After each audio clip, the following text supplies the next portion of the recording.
right, let's get our Din Djarin Mandalorian panel going. From the back of the room, Mr. Lateef Crowder, come on up.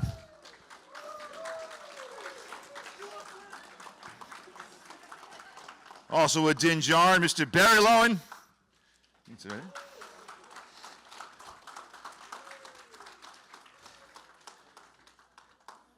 And of course, Mr. Brandon Wayne in a really awesome hat. Look at that hat. And there you go. Oh, I can see there's a little bit of rivalry here between the three of you. Family. Brotherly love. You know, take a bow. How you look? What is this you got here? What are you talking about? Wherever I go, he goes. He's your little buddy, right? Isn't that the rule? Oh, that's excellent. It's one of those ones that sticks on your shoulder, but you decided to put on a hat. What are you talking about? He went there. The kid does what he does. Biggest diva on set. Always has to be carried. Always have to look after him. Just saying. Yes, Texas. Okay, welcome to Dallas. It's nice and cool here, isn't it? Yeah. I don't know how you guys do it. I don't know how. I mean, going out and working out in it this morning, it was like having a couple guys hug you while you were running. It's pretty thick out there. Wow. Reminds you of the suit a little bit. Yeah, it's that 10-pound weight loss first week. Yeah. That must have you guys had some? You must have had some really hot days in that armor. That just. Oh my God! I think every day, even in the winter. Yeah. You know? I mean, I'm not like Boba and the night owls. They all have air conditioners. We don't. So ours is if you can run fast enough, you might get some wind through there. Yeah. Yeah. It's so I thought we'll start with you, Brandon. How did you get involved in the Mandalorian? And just I was given a call. Said, hey, I want you to go try this costume on. It's for an untitled project, and I said no, and unless they're going to pay me. I got to a certain age where Hollywood was no longer my desperation choice, but if I did something, you were going to value me for it. If I had known, I'd have been in there in 2 seconds. But thankfully, I didn't know. So they were like, yeah, no, we're going to pay him. I was like, okay, great. So when I walked in, I'm in somewhere near me out in the valley, and I walk in, and I'm like, this is a shady place until I go inside. And then I look around, I'm like, dude, that's Idris Elba, that's Terminator, that's Avatar, Iron Man. And I'm like, these guys make all these guys? Oh, my God. I'm way above my pay grade. Oh, I walk in and pop open this box, and I go, Boba Fett. And they're like, no. I'm like, it's cool, you guys. I signed the NDA. And they're like, no. I'm like, okay, whatever. It's not Boba Fett. Boba Fett. And they were so annoyed. So as I'm trying it on, they're like, no, you're the guy. And I'm like, dude, I don't know what you're talking about. I'm trying on a costume for these guys. And I generally am a good person for those things because I'm like an average sized guy. And so I didn't think anything of it. And then they brought the helmet in. I'm like, this is Boba, and you shined it up. It's cool. I get it. I won't say it again. And they took pictures, and Mike Manziel and Trevor specifically were there. And they were like, this is unreal. We had originally built this for a guy who's 6'5", who plays Batman all the time, Rich Citron. And this dude's a legend. And they were looking for, they figured out, they had hired him before. They figured out a couple things. First of all, they were going to go with somebody who was not as tall to voice. And then they needed somebody who was, my height. But they also needed an actor. Which is why I'm always very pointed about stating stunts as a craft, and it's something I'm not capable of. Not even close. The legend that is Lateef, which has been honored lately, thank God. He's a 2-time Emmy winner. First individual stunt. Honestly, hey, just so you know, first time they ever recognized individual stunts, Lateef won it, and deservedly so. So to be clear on that, I just want to make sure that that's understood. Production gets to tell me whatever I am. They can put whatever they want in the credits because that's they're paying the bill. So they put me as stunts, but I wasn't. They wanted me as an actor. They understood that they needed an actor who could do the lines and run the scenes. And it was great. It was unbelievable. So I said, okay, cool. And I left that fitting, not thinking anything of it. They called me back, said, hey, we need to see you next week. I said, no, my kid's going to college. They're like, no, you're going to have to push that. I'm like, not going to happen. And now my agent's like, are you out of your mind? And then production's calling. And I'm like, I'm not doing it. My kid goes to college once. If she was getting married, might happen once or twice. Maybe I'll miss that. But college, that ain't, like, they need to see me. All those guys there, they need to see me. And they need to know that I'm willing. And so they're like, you're out of your mind. Finally, they were like, what if we paid to come for you to come back? I'm like, no. Do you understand? No. And finally, they were like, we'll move it. So they moved it to before I left. I went and did the screen test, and they walked up to me with this huge rifle, and I was like, it's too long. I mean, I was walking in. I hadn't even, like, said hi to anybody. And they're like, aren't you stoked to see this rifle? And I was like, no, it's too long. The holster's too high, and I was started just nailing things. And this guy, Dave's sitting there, and he's writing stuff down. And they're like, this is Dave Filoni. I was like, oops. And then John, I know, from Cowboys and Aliens, and there's Kathleen Kennedy. She's standing there with me, and I'm literally just talking to these people like they're idiots. I'm like, you guys got to fix these things, and blah, blah, blah. And then I did the screen test, took off, brought my kid to BU, where she has scholarship. She's a stud. And then I got a call while I was there, and they were like, they want you. And I had forgotten. I'm not kidding. I'd gotten to a stage in my life where I was like, I was cool. I had a great audition, or I had a great screen test, and I leave it and I walk away. And, you know, Star Wars means the world to me because it was my Westerns growing up. You know, they stopped really making Westerns the way they used to, and that was what George needed. He wanted to do a Western, couldn't do it, did Star Wars, did New Hope. So for me, that was my religion, that was my mythology, and that's how I got the part. And it was with a lot of arrogance, apparently. Now, did they? We all know we saw the rifle in the show, and it was very long. Did they make it shorter at all, or is that the same They took exact it down rifle? 6 inches from what you saw in the show. So you And got I'm them to take it telling you down? right now, yeah, because at first it was dragging, and then it was sticking in our boot. So we'd like go to make a move and be like, I'm gone. And then I had to teach them how to hang it, throw a magnet on so I can flip it off. And they're like, oh, you could do that? I'm like, if you may, right? I'm talking to legends, and I'm like, yeah, make it right. Good job. You know, it's serious. Like, everything we have, like, even for me to do the action I do with the gun on my back, or it's him that helps customize it for even me to be able to pull it out. He's like, no, wear it higher, because you have to do this. Keep your hand right here near your hip. And every technique he's taught me is what helps, you know, the action come through as well, you know. So he is an actor. You know, he is 100% an actor, but he's also capable. He's being very modest. He's very athletic as well. He's a very, you know, big athletic background, and there are some times where I'm busy on set doing a fight scene, but he's in the middle of his action, he gets shot. And then they're calling me over to do it, and I'm like, all right, B, you can do this, right? Yeah, man, it's bang, bang, bang. I'm just like, yeah, take it in the shoulder, boom, boom, and he's like, bing, one take, you know? And so that's also, too, why people would maybe confuse him as this and that. Well, he's just a capable, you know, actor, you know? So you gotta give it up to him for that, so.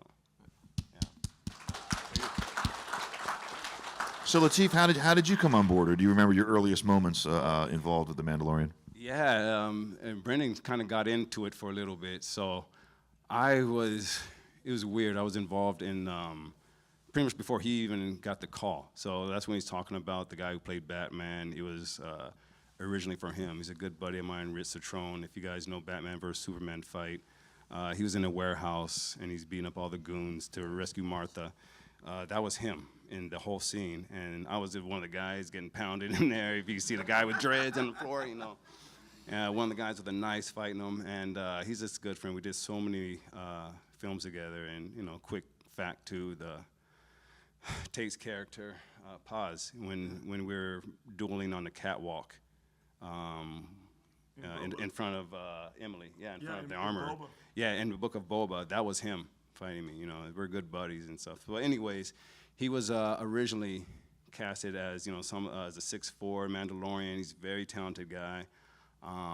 So Jon Favreau and Filoni brought us in before anything to do concepts of what this guy will move, camera tests, and how he looks. So I was part of the action team to help design what this guy would look like, fight like, and things like that.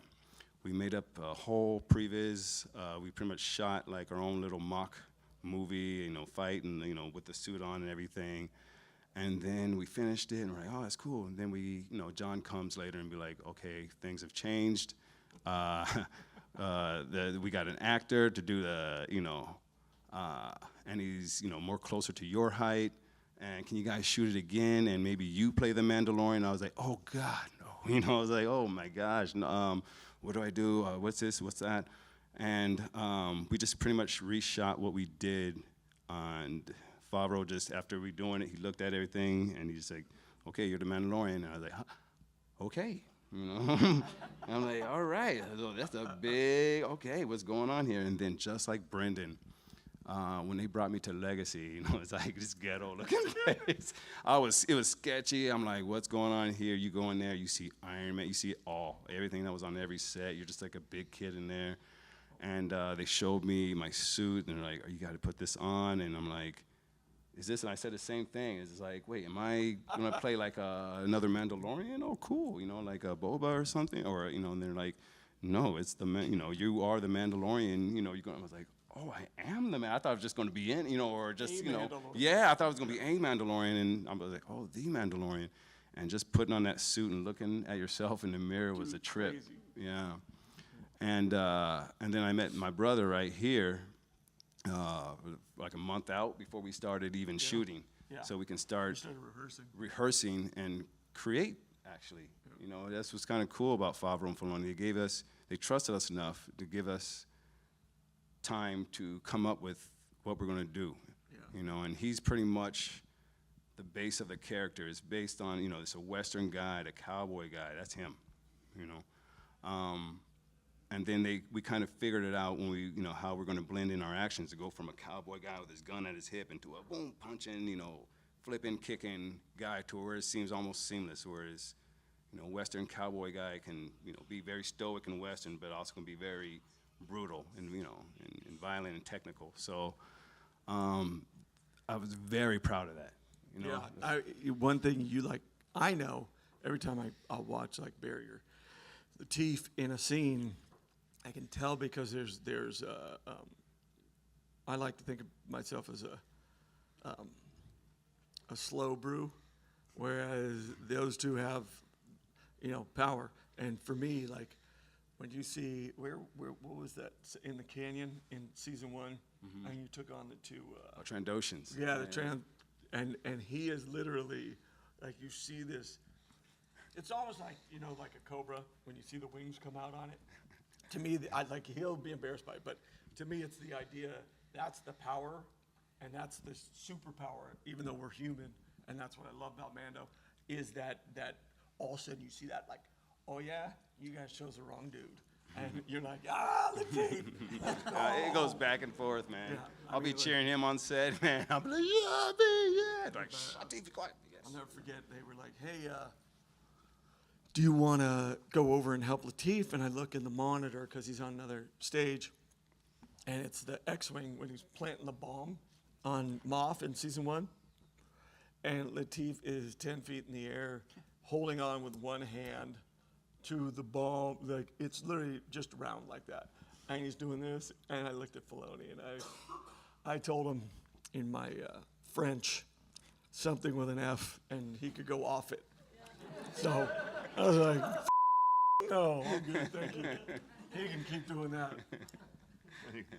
So Barry, how did you get involved, or your first impressions of when you joined the team? Yeah, I think like probably all of us, it's very mysterious. I got a call that said, hey, can you do suit work? And I had, you know, grown up as an actor and a gymnast and had done all sorts of crazy things in suits. And so I said, yeah, I can do suit work. And they said, okay, we need you to come here. And I went to Manhattan Beach Studios, and I had no idea what I was going to do.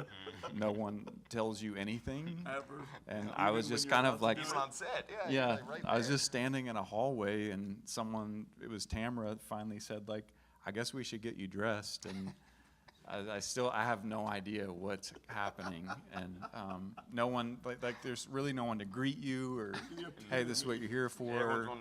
Yeah, no one says anything, and these guys had been filming for a few months in the first season, and so I get in this room and they start dressing me in the Mando suit, and then it's kind of like Lateef said, they leave, and I look in a mirror, and you're just like, what is this, And this is like definitely really cool, but what is this? And like both of these guys had made this guy had made Din Djarin, and Brendan, like we all know, has this walk. He has this signature walk, and so I kept hearing people say like, no one can do his walk, like Brendan's walk, and so I had to watch videos of Brendan walking, and then Could you show us? watch No. watch videos of I get paid Lateef for that. fighting, and You'll have then to- try to somehow like be able to combine that. And so I worked with the stunt coordinator Ryan Watson, and just did some movement, watched more videos, and then what was really awesome, I'll never forget that day, is Brendan was like so kind and welcoming. So was Lateef. Ryan was great, and because I had no idea what I was doing. Like, there's no prep, like, for an audition like that, and just going into it totally blind. And Brendan helped me out a lot, and I was just trying to match him as close as I could, and He didn't try, he did. yeah, because I guess at that point they had tried a couple of other people. Yeah. Tried more than a couple. Yeah. So I was able to do that, and then got a call that said, okay. That was they don't even still no one really says anything other than it's like, dude, you got okay. time. They're like, okay. Like, okay, what? Like, okay, you start next week. See you in 5 minutes. Yeah. I think the biggest end of season 2 was the biggest, like, what the, remember the end, Yes. We're Yes. like, okay, so. Yeah. Were you guys in the room? Obviously, you must have been in the room for that when they. Oh yeah, none of us, No spoilers, but I guess we all know. Well, that- we all know. I'll say this. I guess I'm kind of lying too. I was probably one of the first to know that day that it was him. Because didn't they have him dressed up as Plo Koon, which Yes. is one of the They Jedi? had- Okay, so- they had a double, and they put it on the door. Like, they were they don't tell you anything, and then all of a sudden they're telling you everything about this. Yes. They're And like, then- yeah, so Plo Koon's coming in. It's Dave's favorite guy. yeah, and you better not mess up. Okay, go. You're like, oh my God, yeah. I'm like, now you guys are talking. Now I know you're lying. But yeah, that morning, Dave and Filoni kind of cornered me and Ryan, the stunt coordinator, and he's like, okay, guys, I told you it was Plo Koon the whole season. We choreographed for Plo Koon. We did everything for Plo Koon, and then they just went, it's Luke.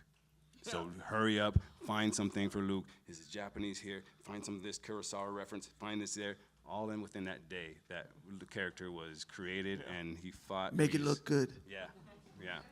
And that was the biggest surprise I think ever, and a lot of pressure because Oh it was yeah, all in that day. that was a definite shock. I was working late that night, so I decided to stay up till 3 to watch it just for the heck of it. I'm so glad I did. Yeah, oh, Because yeah. the next morning it was Luke all over Facebook. I just walked up to him and said, I loved you in Corvette Summer, and that's all I talked about. That was Annie his first Potts, movie after Annie Star Wars. Potts and him. I'm sorry, I wanted that car and I wanted her. And then she was in Ghostbusters, and I told her this, and she looked at me like, you're creepy as hell. That's a good next question. Just now, outside of Lucasfilm, so not Star Wars or Indiana Jones or anything like that, what is your favorite movie? Do you guys have a favorite film? Barry, I'll start with you because I'll put you right on the spot. No, okay. Brandon, how about you? Why don't we start with you? What's your favorite movie? In answer to my own question would be Star Wars, but I can't because I said No, you said outside. outside of Star okay. Wars. Outside of Star Wars, outside of Lucasfilm, it would be The Great Escape, 1963. Oh, great one. Yep. Man Who Shot Liberty Valance. Oh yeah. Oh God. The Searchers. No, Man Who Shot Liberty Valance, and I'll tell you why. Because although his character, Tom Donovan, is integral, it's Jimmy Stewart, who's he's got all the courage in the world in spite of the lack of ability. And then you got Lee Van Cleef, and you got Lee Marvin. Like, are you kidding me? Like, this cast is so good, and that story you could tell. Like, everybody could watch this again, right now, especially in these times. and it's still relevant what he does. He gives up the notoriety, the fame, and all that stuff, and he tells Jimmy, hey, listen, at the end of the day, they don't need me, they need you. You need to go out and lead these people. We need somebody who can stand up and do the right thing for them. And it's a message that y'all, I behoove all of you to vote. Pardon me if there's kids in here. I don't care who you vote for. I don't. But do it and tell your neighbor to do it and tell everyone to do it. Because if we don't, then they keep just taking it from us. So, on a side note, Man Who Shot Liberty Valance, really great one. But remember, Jimmy Stewart didn't shoot Liberty Valance. I know he didn't. That's why I said, hey, we need you to do it. Do you know what I mean? That at the end of the day, that's the greatest message ever. It's not those hard men who stand on that wall. We need somebody who can talk to the people who don't have to stand on the wall. We're gonna go back to this question though, because I got something to say about that. But do you have a favorite movie? You know what? I'm one of those dudes that I don't have favorites. I see everything so How about different. an honorable mention? The last panel we had with the other Mandalorians, somebody in the audience asked, "Who's your favorite director?" Like, so it throws all the other directors on. So I said, give an honorable mention of favorite directors. So you can give an honorable mention for movies. Oh gosh, honorable mention. Okay. You know what? I'm gonna say this one because this one kind of led me to do what I'm doing now. Even though, I got kind of called into this industry, I didn't really pursue it. But when I was in college, in a certain time in my life, and Blade came out. When Marvel wasn't, wasn't doing too good, and yeah, there you go. And what that man did with it, was like. Wesley Snipes, I didn't see Wesley Snipes at all in there. I just saw Blade. Yeah. And to be honest, some of the, the little bit of the influence Mando has kind of comes from a little bit of, that Blade, like, I don't give a, I'm going to, this, that's, spoke to me always, And I think that was the first time. I'm not the kind of guy that sees a movie 2 or 3 times, sometimes just once, and it sticks with me. That one I had to see. Probably the only movie I did see 2 or 3 times in the theater by myself, one of those kind of things. And every time was inspiring, His character, what he did with it, the way, is like he relates to me, the martial art. We do the same martial art, And he really inspired me to let me know I can do this too, And so I had a little bit of that going. Not just, the movie was great, but it was very inspiring for me. Barry, have you had enough time yet, or Yeah, need I a think little so. bit more? I'm kind of like Lateef, where I don't think I have a favorite, but as a kid, I was really inspired by a lot of older films that had Bob Fosse or Gene Kelly or Fred Astaire in it, where you have these performers that are triple, quadruple threats. They can do more than get up and deliver a line, like this person, So like someone that's like, yeah, I can do that, I can do that, I can do that, and I can do it all in one take. And that used to really fascinate me, watching a lot of the older films where you've got maybe a 3-minute shot and they've done backflips, they've sang, they've tap danced, they've done like 7 different skills in one shot. And I just would be in awe of that. And so that probably was what inspired me to want like a Dick Van Dyke type character that can really just do it all. And that was always what I aspired to be. Okay, cool. In a couple minutes, we're going to open up the audience for you guys to have some questions. But this time, we're going to do something a little bit different. We got a Mandalorian helmet right there, a Din Djarin helmet. Whoever asks the best question, at the end of the day, we're going to give it to. And who's going to make the decision? Will probably me. If you can come up with a really cool question, you can get it. Okay.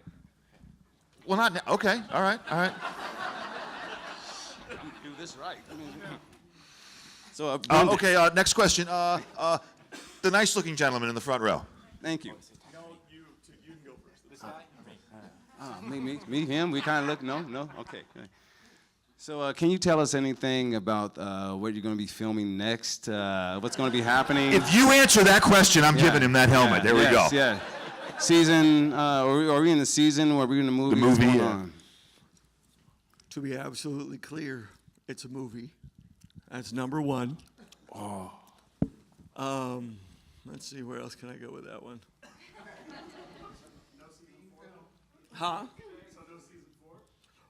Well, listen, if you tell all your friends and your friends' friends to go see the movie, I think you might be able to convince somebody at the top of the chain, well beyond John and Dave, that You should do season 4 on streaming.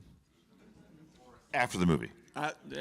After you got to go see the movie, and then we could see season 4. I'm guessing. Is there anything about the movie you can say? I think that's what the gentleman This would wanted be to know. really cool. Is it being what?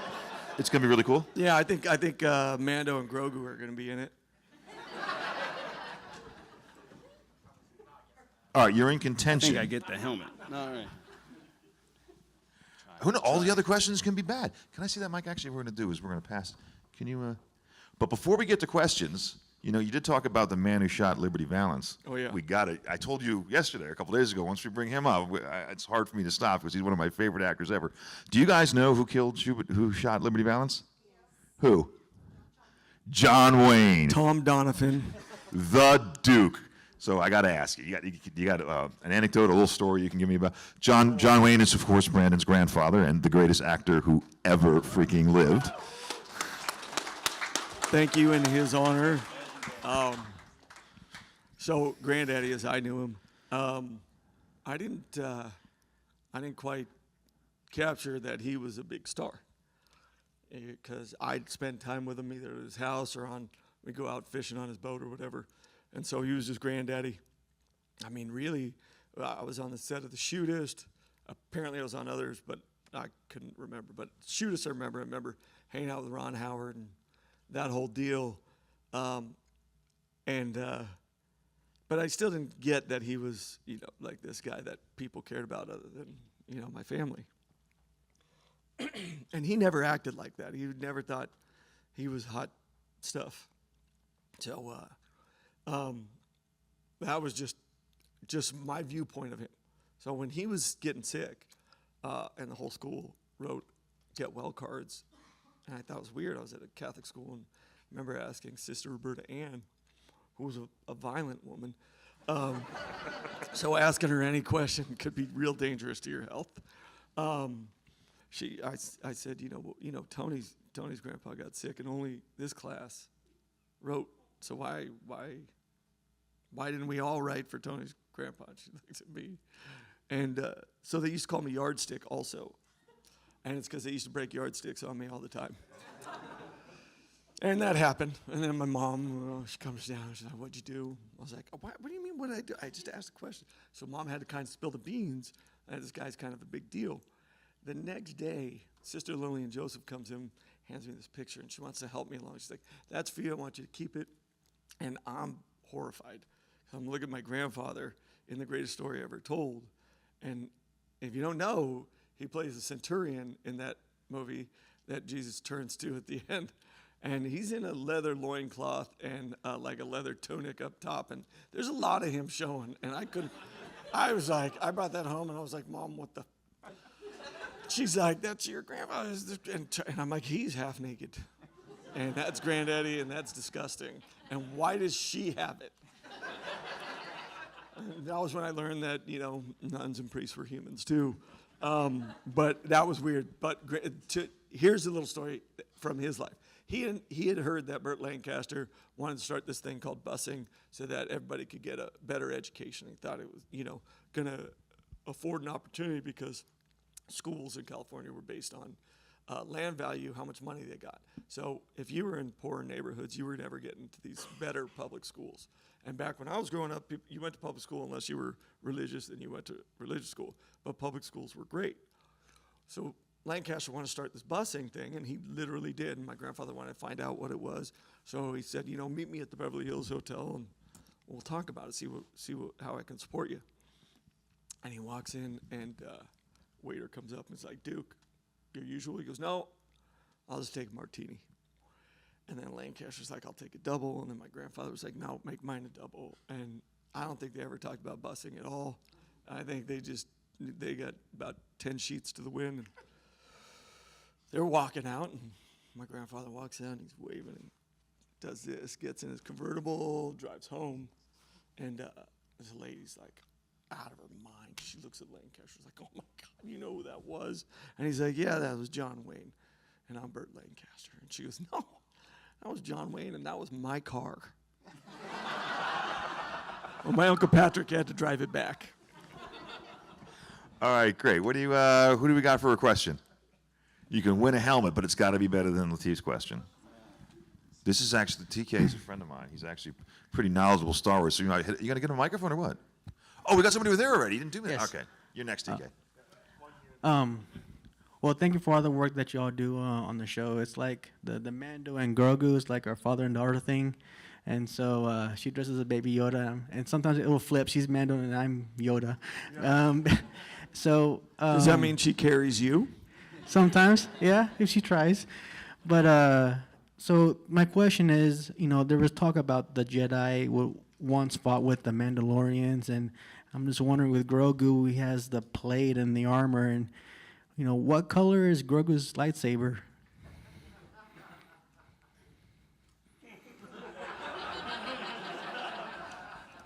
You know the old story about the two wolves inside everybody? And there's a good wolf and a bad wolf. Well, the color depends on which one he's going to feed. Oh, thank you. And Dave Filoni would appreciate that wolf analogy immensely. I hate to give him any credit. All right, way in the back. First off, thanks for all y'all do. A lot of times we hear about costumes getting changed and updated over the course of a shoot. Were there any changes made to the Mandalorian costume that made your job significantly easier or harder? I can answer that. And I already know what he's going to say. I got a fan, y'all, in my helmet. That's all I. See, season 3, I got a fan in my helmet. That was like, and I thought like, cause I'm doing all this action. And yeah, I see you guys back there. Nice. Soft. And like, if you guys don't know, soon as you start like, you put the helmet on, soon as it locks in, you take 2 breaths and it's fogged up. And imagine just going, it's like you can't see anything, right? So a lot of the first 2 seasons, we were doing things literally like with our ears, our feels, like there's Barry Bam, and it was it's the Force. We had to use the Force because, everything was fogging up. And then like 3rd season, they're like, hey, I think we're gonna help you out. We're gonna put a fan in your helmet. I was like, yeah, cool. I started doing a couple scenes. I'm like, this is great. Hey, Brendan, hey, you like the fan in your hand? He's like, what fan? I was like, oops. You guys don't get a fan. He gets a fan. I never got a fan. Oh, that's it. Because Jeremy Bullock, the first guy to wear the Mandalorian armor, he said that's the hardest part about playing Boba Fett was you can't see. He was always counting his steps. That's how he had to do it. I mean, I pride myself on that work, honestly, like understanding how to get out of a room, get to a hole, get down ladders. That's the fun challenge of it all. And that's the kid in me loves that moment. I don't have long hair like Lateef. Now he's got a little, shorter hair right now, but it's still going to steam up that helmet. I don't have that problem. I literally have space in my helmet, and I have a little pad that's in the front, and it's great. I can breathe. I don't have the problem of fogging up. So, Kind of knows, by the way, this profile. See? yeah. So I don't have that problem, but I will say he was positive, and he talked about that cool fan they put in his. I'm going to tell you right now, the jetpack, this year, it's going to be the best thing. But to this point, it's been the worst addition to Mando. I don't care how cool y'all think it is. Try to fall in it. Try to walk around in it for longer than 10 minutes without your shoulder wanting to fall off. It just wasn't. I made the adjustment this year and told them that they had to add a posture brace to it. And then they figured out this spine thing so it doesn't sit in a way that pulls off you. And I know a lot of you, the reason why I'm describing that is because a lot of you either get the things from Legacy or somebody and they tell you, this is how you're going to make that jetpack worth wearing all day because it will not tear your shoulders off and make your neck hurt. So, and I know you guys do cosplay, and so I want to share that with you. But that jetpack is the worst addition. And then trying to figure out what, they wanted it so that I would sit in the N1 in the jetpack. I was like, I can't fit in the N1 without it on. I'm not fitting in it with this thing on. It's not gonna happen. So yeah. I don't got a back brace. Yeah, you do now. I do now? That was you? That was okay. That was a good question. Now we got TK's question. Oh, thank you. Thanks for joining us. Yeah, no, our pleasure. Not a Mandalorian question at all. You talk, you go into these interviews, you're trying on suits. You don't know what you're doing, okay? All of us are in all of you because you're in Star Wars. When you got that final call and they said, hey, you're in Star Wars, you're in Mandalorian, what was it like? Is it like getting drafted for the NBA? Did you do backflips? Did you guys hang up the phone and be like, oh my God, it's Star Wars? What did you do? So do you want to know? You want to know the Hollywood answer? You want to know the real answer? I want your personal, you as a fan, because you were a Star Wars fan. You've been in Hollywood. Huge. You've done And stuff. I've been Your around, grandfather, I've been he's cut got out Emmys. more You than guys I've have been done in. stuff.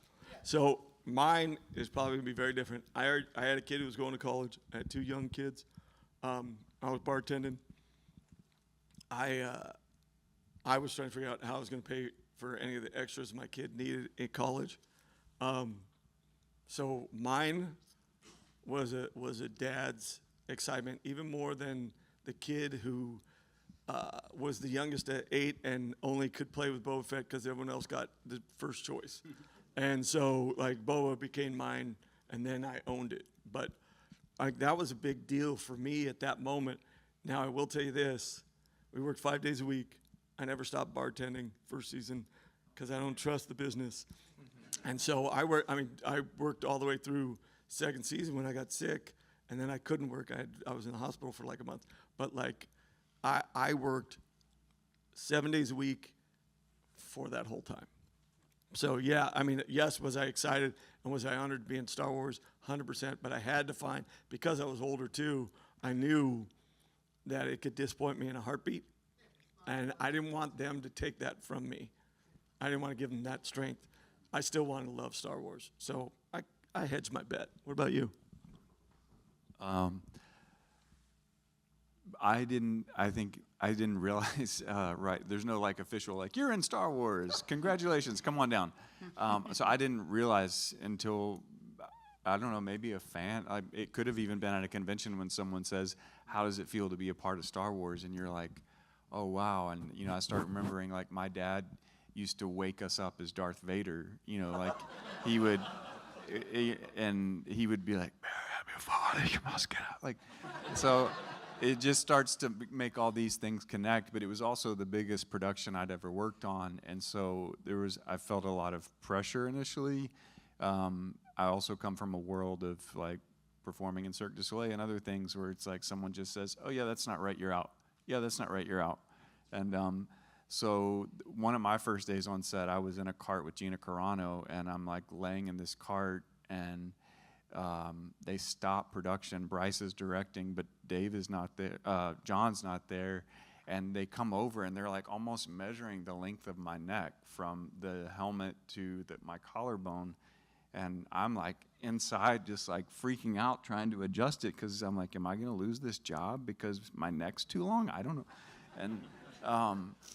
And because Jon Favreau is very specific about what he wants. So John had been watching from an iPad and calls in, and like luckily they adjusted some padding and fixed some things. And then so I don't think initially it wasn't a super like relaxing, enjoyable thing, It's like you need to keep up with these two really amazing, talented humans and don't screw it up. And so that, I think initially it was a lot of pressure. It's later that maybe you get to enjoy it and that part sinks in. Like right now. Yeah. Was I the only one who was comparing their necks after he said that? I'm looking right at this angle at all 3 of your necks, and they're all 3 different lengths. All right, way in the back, we got a Mando question, looks like, from a Mando. Yep. Wow, he's really decked out. So, question. Oh, first of all, a statement. Thank you so much for, again, taking time away from your families and coming out here and spending time with the fans. It really does mean a lot to see you guys. It's really cool. So, thank you so much. If there's a fight scene that you guys could just relive or just spend rent-free in your mind that you could either want to do or, like, have already done, what would it be? I'm a huge fan of Prisoner episode, and I love watching Lateef, and I literally have proof that I did some flatback, but like the rest of that fight when he goes through that ship and is knocking out those robots and taking on the Blurg, they were working till almost 4 in the morning, just watching Lateef get thrown up, and I mean they destroyed the set in that control room on the Prisoner, just getting it just absolutely ruined. And then him sliding through and cutting cables on the that was when I went, he is one of the most, I mean, I love Lateef. I'll kill for him. I'll bring a rug to his house and bury it. I don't care. But and that was from day one. But when I saw the way he flew through there, and that was when I really understood that they were suppressing Lateef, and his ability to act is real because he was able to keep that power that you see throughout that fight. That was when you go, oh no, this dude is beyond talented. This dude is so unreal. So that's my fight scene. That's a cool question. I could echo the same thing. I mean, Lateef helped me so much with a lot of things, but I'm very skilled at a lot of things. But he has a skill that it's like watching water kind of just glide. And when you see him like mapping it out and then seeing it happen, I mean, he's the closest thing I've ever seen to like a real life action hero. I don't think there's anyone that can do what he does. It's really fast. It's like it's like if you can do something that's really hard and you see someone else do something that's really hard, you're like, that's really hard, and it's really And it's he really makes it impressive, you know. effortless. And so yeah, it's like a beautiful dance to watch happen. It's really cool. Oh, there we go. It's a little different because, like, you know, it's hard for me to answer this question because, you know, I'm doing a lot of the stunts and stuff. These guys are you know, we're family, man, and you know, the respect is mutual for everyone, and you know, like I said, they're, you know, love for each other is real. So you know, I appreciate y'all, and they're being, you know, very nice, and they're, you know, just too nice, man. There's more to it that I just can't say because you guys, you know, fucking choking me up and shit. But what I would like to see, what would be funny. Okay, so I gotta tell the story. So you guys saw the Moff Gideon fight in season 2, correct? With the spear, right? When we went off on there. So you know, in the room when we were with the baby, it's actually him with the baby, and him, you know, Moff is like, yeah, go ahead, take him if you can, or whatever, right? And so after there's a couple lines, and then, you know, Brendan goes to get Grogu, and then the fight starts, right? You guys remember that? Bushwhacked. Yeah. Oh my gosh, dude. So I was with Brendan before we go up to the scene. I was like, Brendan warned him. I was like, Giancarlo swings hard, bro. So like, don't let him get the first swing. You know, as soon as we go, you know, and then say cut. You know, don't let him hit. He's like, all right, cool. We go in there. I'm getting my suit on. Literally, Mary is like putting on my stuff, and I hear their dialogue, and yeah, you want it? Take him. Come is yours. All right, Brandon, must be up. All right, I mean, I'm gonna be up soon. And then I hear, psh, oh! I swear to God, y'all. Brandon comes. I'm putting on my suit. I know everyone's putting on my suit. He comes running past the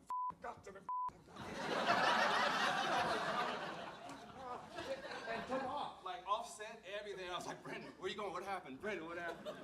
And what I would love to see is a revenge fight with him. They never let Not me scripted. work with him in a physical fight Oh again. man, that was it. He's like, if I really fight that guy, I'm fighting him, man. I've never broken anything on Mando. I never broke a helmet, never scratched, like nothing. He hit me with that Darksaber across the helmet and split it in half. One down. And I was like, and then they grabbed me and I was like, oh, someone get me off this set right now. and then to add insult to injury, I heard Giancarlo, who I love. Oh, we love him. Respect. But All he was respect. talking about, you know, I had to show him that it was written, and I was like, argue that yours. Next time, tell me I'm in a real fight, sir. Maybe You you'll can fight tell him in it the was a movie. funny bone. No, I didn't say. I just. Oh, it's gotta be. Doesn't somebody please die in The Mandalorian?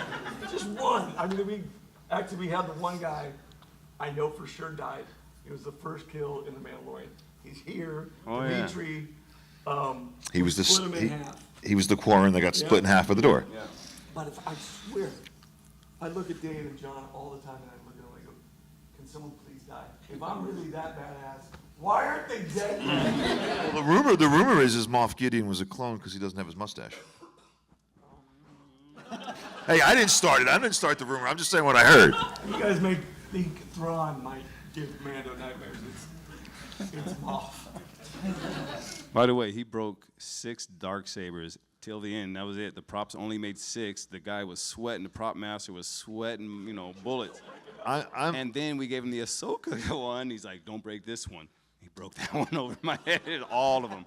I'm interviewing him in November in Rhode Island, so I'm gonna bring all this back. What you guys said, Barry. Do you have anything about Giancarlo too that I could throw at him? Not that can top that. I gotta say this though, man. That guy, we're saying this with all respect because he brought it, and like, awesome. And to be honest, and this is like one of the. It wasn't just the scene. The stunt guy won the Emmy.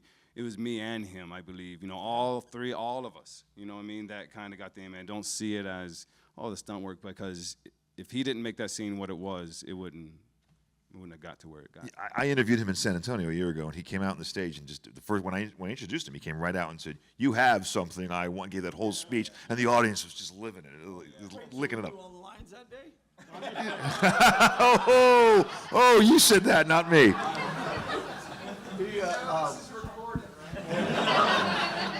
When he kicked that Beskar spear into his hand, it's one of the greatest moments in Mando fight history for sure, because he just went, and you were like, oh, this is awesome.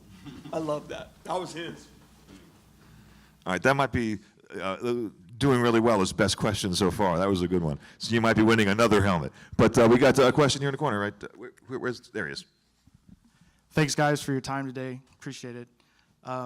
Mine is a more filming question, maybe a two-parter. So do y'all prefer location filming or working in the volume? And from the outside looking in, right, the volume seems a little disorienting to work with. Maybe talk about your experience with that. I would say this. 90% of what we do is on set at the Manhattan Beach Studios. Like, we don't leave there most of the time. The first time we actually left to go on location was when we introduced Boba with Robert Rodriguez, and we went out to Simi Valley. Everything else is right there. We are on stages or in the back lot a little bit. That said, the volume, I remember on the screen test, John being so geeked out about standing in this stage, and it's just like a huge open warehouse. And he's like, I'm building these blah, blah, blah. And he's talking another language. And I'm like, there's a what and a huh and a how. And I'm like, yeah, okay, I have no idea what he's talking about. And then I got to go in, and it was amazing to be able to stay present in a scene, working with whatever you were working with, whether it was Grogu or the Razor Crest, and not have to worry about potentially seeing, like imagining something, taking yourself out, okay, on the count 3, this is going to happen, but I still got to stay connected. And the difference between a green screen or whatever, blue screens, a guy running around with a stick and a tennis ball, is night and day. So I didn't get disoriented. Now, we have a friend who works at Legacy who's awesome, Tim, who was walking in, and the whole idea is that the focus point moves with the camera and it comes out like a triangle. But the other points are a little blurrier. And as she was walking in, they moved that camera, and her whatever end point for her, she just walked along and just went boom. And like, she felt like, they say, like, drunks fall, they don't get hurt because they're very loose. That she didn't even notice she was falling. It was so disorienting for her. I never had, I think, by the grace of God, never had a problem with it. But I love that. I love being a part of all those things, sitting in my ship in the volume. For me, I love that a lot more than going outside. When you were in that room, though, was it the lava room at the end of season 1? Oh, yeah. That room tripped me out because it's moving in the lava, and then when you move the camera, the whole stage moves, and I was like, whoa, whoa, whoa, whoa.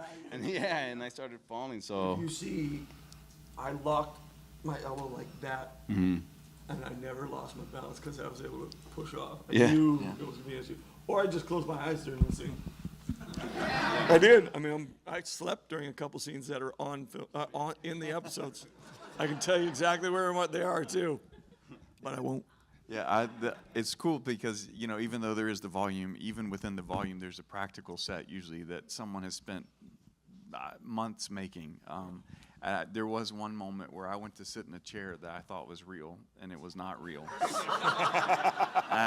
But it really does, like, especially like Brendan said, if the camera's focused on it, you think you can go to it. And so I, like, you know, you go to sit and it wasn't a real chair. Hey, what? So last season, dude, you got to help me out with this. So this is funny, right? So last season, I think when Moffat shoot me and Katie were out there battling, it was that scene. Me and him were both switching off, you know, characters on set. And Brendan, you know, he reads his book. He's like in Video Village in his chair. And he's like this, right? And I got like 4 squibs. Moffat shoots me, ping, ping, ping. And squibs are the sparks you see coming off when I get shot. And then they go action, and he starts shooting me. And it's like, I'm doing the reaction. I was like, oh, shoot, there's no sparks. You know, what happened? And then Brendan, you can hear him saying something, hey, what's going on? His sparks went off in his seat. Like, you know. So they switched us around. And the sparks were on him. I was like, I'm not gonna brag, but I literally was sitting there, and I think Mercedes was right there. Simon was next to me.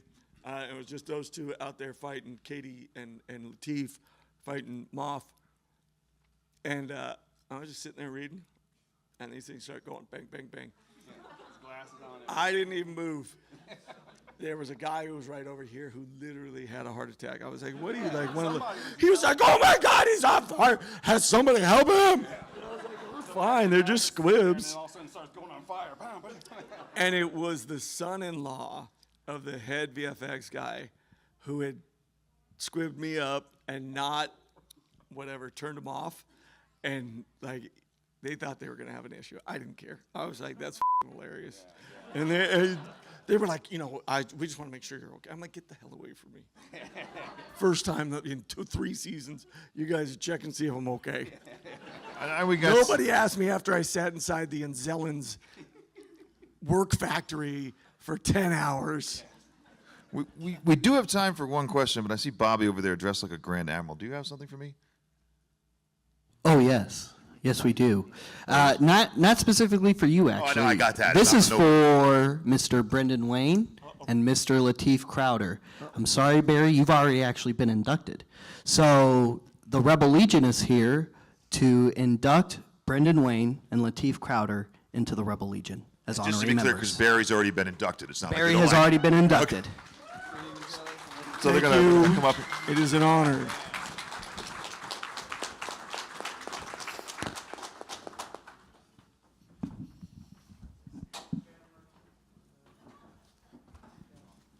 Hi, I'm Brian. I'm the Kessel Base Commanding Officer. Brian. And for your induction, Ghost Base actually submitted it, and then they couldn't get it done in time. So it is on behalf of us and them. Okay. We would like to present you honorary membership into the Rebel Legion. That is amazing. Officially a good guy. See, And there's the coin for your detachment. Foreshadow for the movie, right? Because now I'm like part of the Rebel Legion. Something like that, right? If you want to talk about the movie, go ahead. Oh, yeah. So in A New Hope, there's this kid. And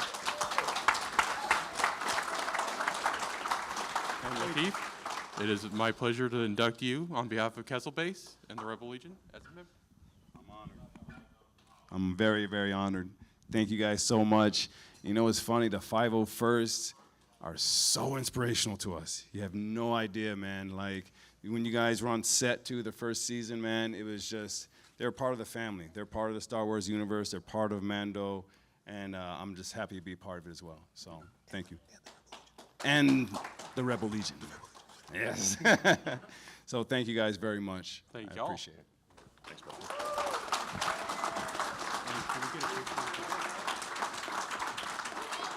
They took pictures of you guys. Go.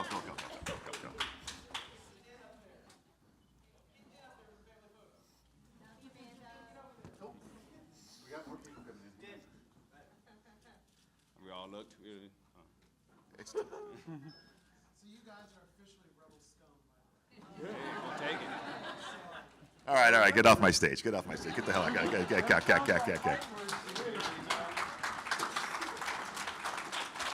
This is a hypothetical question, but plausible. It better be short. Yeah. A short joke? I've often wondered about actors and stuff like that and how you choose jobs. In this case, if Hollywood came calling and we want Brendan Wayne as a front man, and no hat, people see him, all this stuff, but it's being done at the same time as this, would you give it up? All right, so this question has been asked and answered in my life. Yeah, and I can't say the show that it was a tough decision, and it was what you would think would be like a dream come true in one aspect to be a part of. But there's a lot of sacrifices you make to be on this show, and there's no violins playing for me, but there are choices you have to make, and you have to understand you're working for a business, and clearly nobody does the business better than the ones who are in charge of us in that sense. And so in business, making money is the way they go, and all those things that I do this for, telling the stories, being a part of a community, having an effect, like somebody's grandparent is able to watch this show with their grandson, and they don't have to flinch or cover ears, and they're part of something like that. And that was the difference for me personally was, hey, would it be fun for me egotistically to go do what I was going to do? Yeah. But would I be as proud of the story that I was going to be able to tell generationally? And that's something like, if you don't know that about Star Wars coming in as an actor, maybe it's an easier answer. Maybe you're thinking business, so I'm going to go take business. But for me, there's so many more factors in life, and you make money any way you can. You really can, and things work out as long as you keep your head up and you keep working. Honestly, you value yourself, you find a way. But one thing you can't ever replace is your dignity. And finding that being able to work with you guys, walking out and shaking hands and having somebody from the Netherlands tell me that they had PTSD so bad they couldn't get off their couch after being a law enforcement guy, and someone attacked them, and the Mandalorian helped them get up and get back out there. Like, are you out of your mind? Like, I'm taking that 100 times over fame and notoriety. Plus, with the helmet on, I'm still able to coach a local high school and my kids without hesitation. So that's where I come from on that answer. I'm just going to add to his thing a little bit, and this is just in my opinion to answer your question about him at least. He's the Mandalorian. He invested so much of who he is and his talents in this character, he can't leave. Does that make sense? I would think that, Lucasfilm Disney would put it on hold if he was to say yes to something, because it's not one of those jobs where it's like, this is getting anyone to jump in his suit, You can't replace it because he's pretty much the character. Like, it's not just like he's playing something that's already established. He helped establish it. So we all did, And so now we're all kind of screwed, And there's a lot of people out there asking me, hey, man, you're still in the industry? You're still in stunts? I was like, man, I've been, been working for, but they don't see me anywhere else, and I'm in a mask. So, we're pretty invested, so much. So that's, All right. A lot of it is also all the people on set that you get to become a family with. That's, it's such a special, joyful, rewarding part of what the job is. To get to know people, and I think that makes it really special. And Brendan's a huge part of that.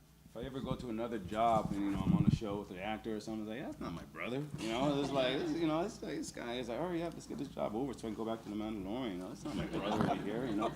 It's not the same, man, when it's a family and, like, if you guys know, like, the whole crew is, you can use as a reference. Like everyone's a fan, like, from day one to the trilogy, and everyone knows canon. Yeah. To everybody. Except Lighting. for he and I. Yeah, we know the worst. Yeah, we and like. Like, you can't do what? No. Yeah. Hold my beer. Yeah. I want to thank you three guys for coming, but we have one last thing we need to do. We need to find out who was the best question, and between Giancarlo being too violent and you winning a bunch of Emmys, I forgot which one was the best question. So which one do you guys remember? Was it his question, Lateef's question, or the guy in the back? What are we thinking? His question was the best because he wants to know about the movie, but his answer was not so good because he couldn't say much. I thought my answer was fantastic. Oh, we have a judge in the audience. Oh, okay. All right. Okay, the three of you, what do you think? That guy in the back or that guy right there? What was his question again? Something about the Family Feud. What was your question? Favorite fight scene. And your answer was really good because it was about, yeah. You win. Yeah, come on down. That's tough. Great one, though. He's leaving the room. Is he leaving the room? All right. Gentlemen, I want to thank you very much. You guys going to be here for the rain of the weekend in the autograph hall, and we can probably bother you in the hallway if we see you, right? Come on, come hang out, tell your friends. Call your We don't in-laws. bite. Okay. Oh, he's taking the stage now.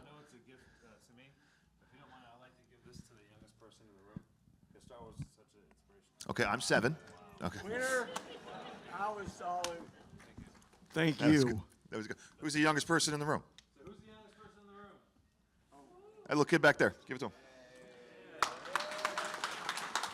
Okay, by the way, that helmet was donated by BigBadToyStore.com. They gave that to give to this one. They gave the other toys as well, correct? A lot of them. Well, that's good for them. Thank you very much, guys. Have a good weekend. We'll see you guys downstairs.